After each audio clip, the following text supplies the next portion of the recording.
Is it possible to lose weight and get in shape without ever lifting a finger? Is it possible that just through your mind, you can facilitate weight loss? Basically, can you think yourself skinny? Hi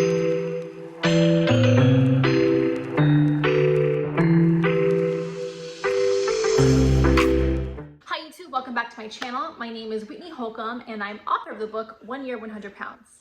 For those of you who are new here, I lost 100 pounds on my own when I was 14 years old, and I've kept it off for over 20 years. My channel, I talk about weight loss and fitness related content, as well as my stance on this body positivity movement and fat acceptance stuff, which I am just not part of. Anyhow, today's topic is a little bit different. And again, if you follow some of my content or if you've read my book, you know that mindset plays a huge part in weight loss, but really in accomplishing anything in your life.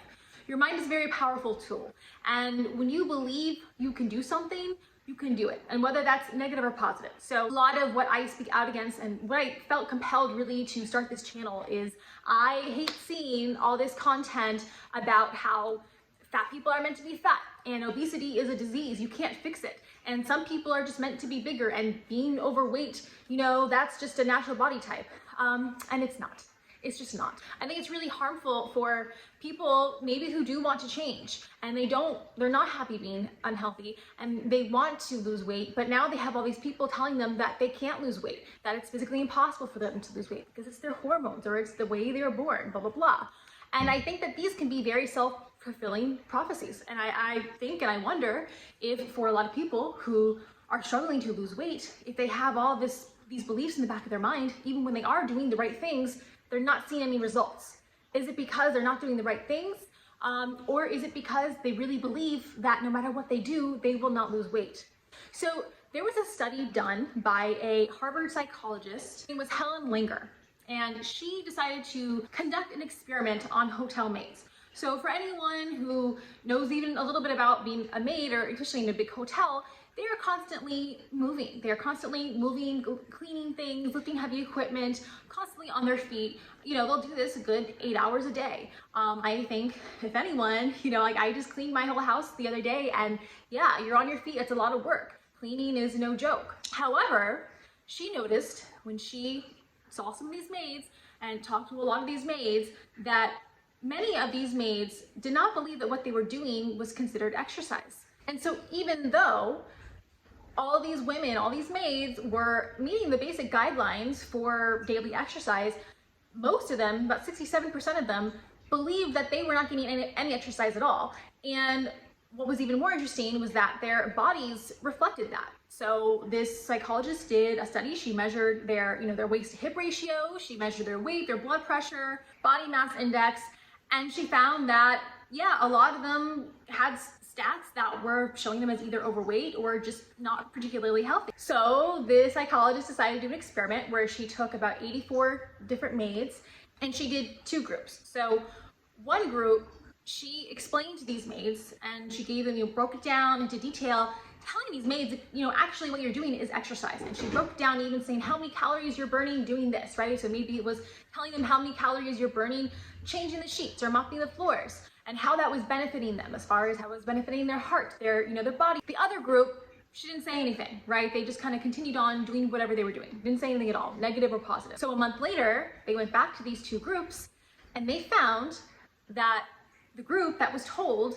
that, what you're doing is exercise, it is good for you, they found that all of their stats, so their measurements, like their hip to waist ratio, their body fat percentage, even their blood pressure, all of that went down. All of them benefited after a month from being told that what they were doing was exercise. So they reflected people who exercise on a daily basis. The other group who was not told anything, they were the same. They didn't lose, gain weight, they were just the same. What the psychologist concluded is that because they believed they were exercising, they believed that what they were doing was burning calories, it was beneficial for their health, it was. So this in itself is pretty remarkable and it's pretty cool.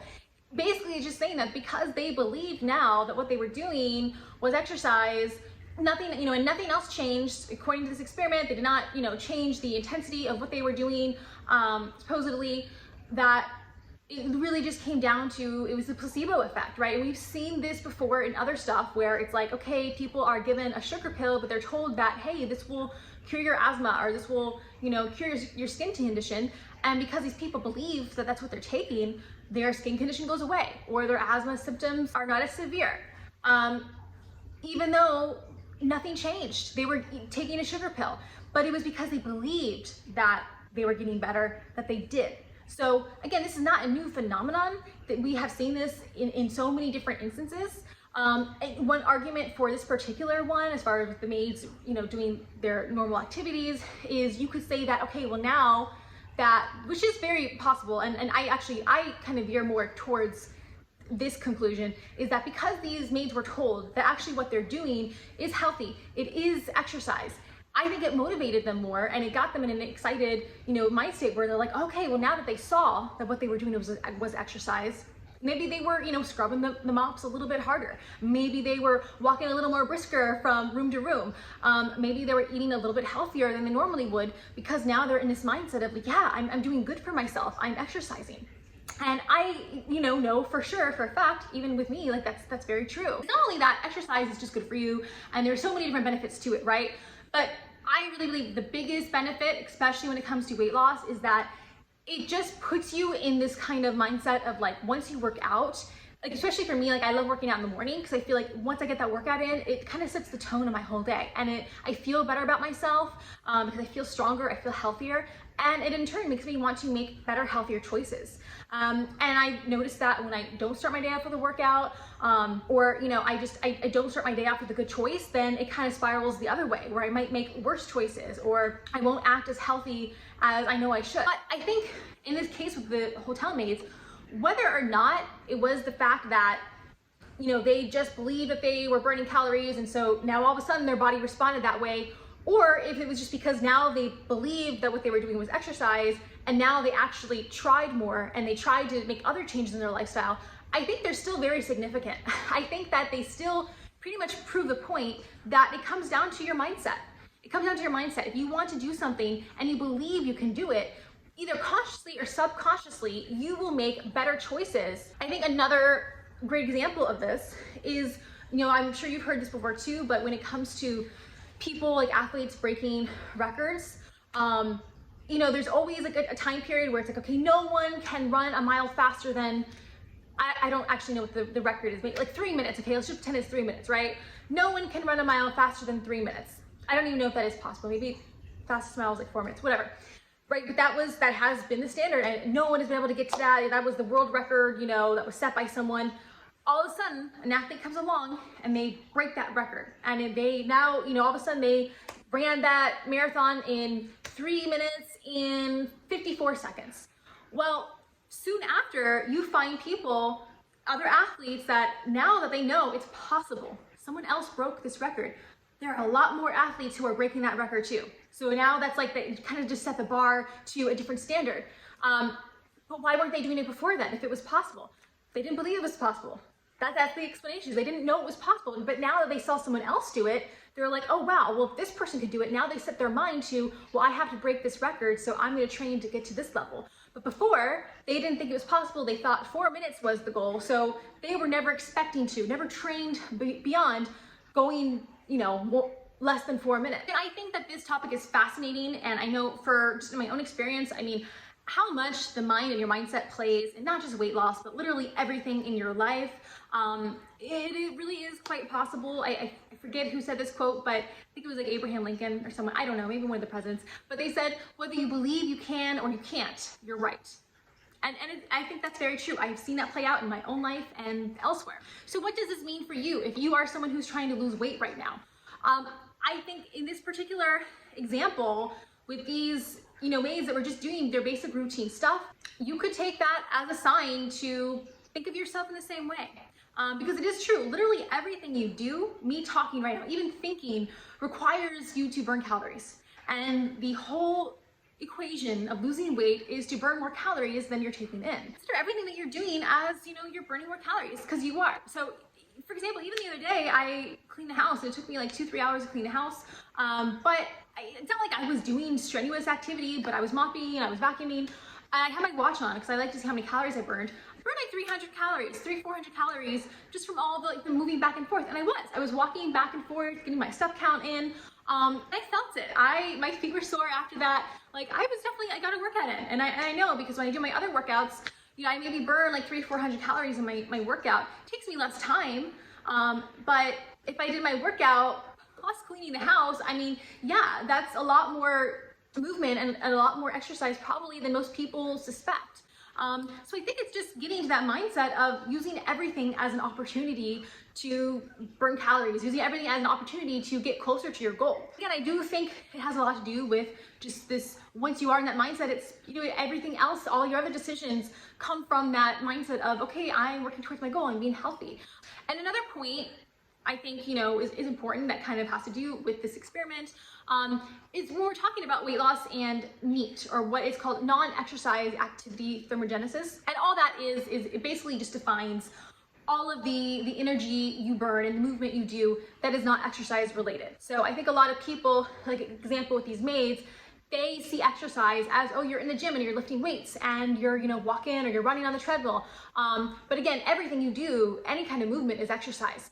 The difference between like non-exercise, like NEAT, and going to the gym is it is a lot less, God, what's the word?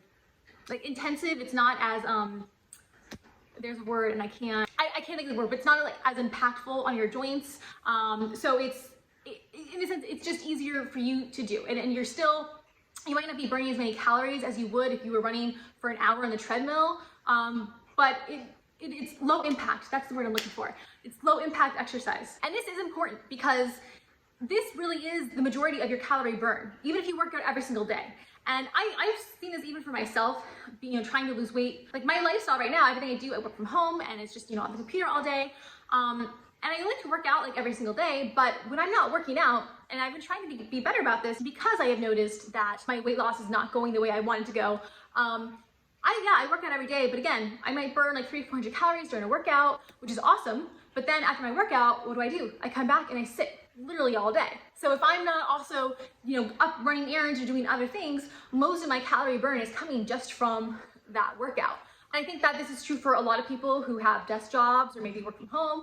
So even if they are working out every single day, you can still be pretty inactive the rest of the day. And you know, look, working out obviously is better than not working out, but I think sometimes, you know, again, our bodies are meant to move. Our bodies are amazing. Again, we could go back to the hunter-gatherer days. We were literally walking miles every single day. I mean, we were always doing something, whether it was building a cottage, it was cooking, it was hunting. We were always doing something. Your body is meant to move.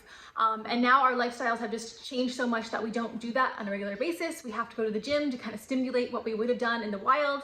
And we're not used to sitting all day. We're just not. So if you can get anything from this video or from this example, is that your mind is powerful.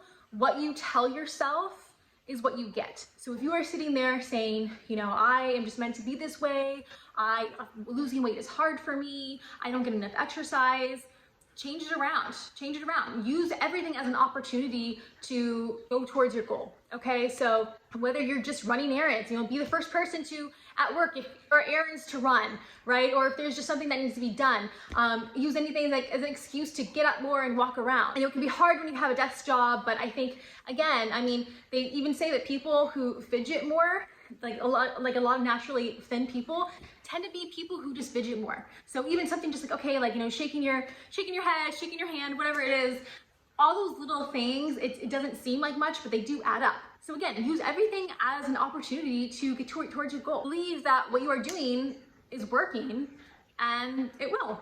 Anyhow, that's all I have for you guys today. If you like this video, please give me a thumbs up and subscribe to my channel for more content like this, and I will see you guys next time.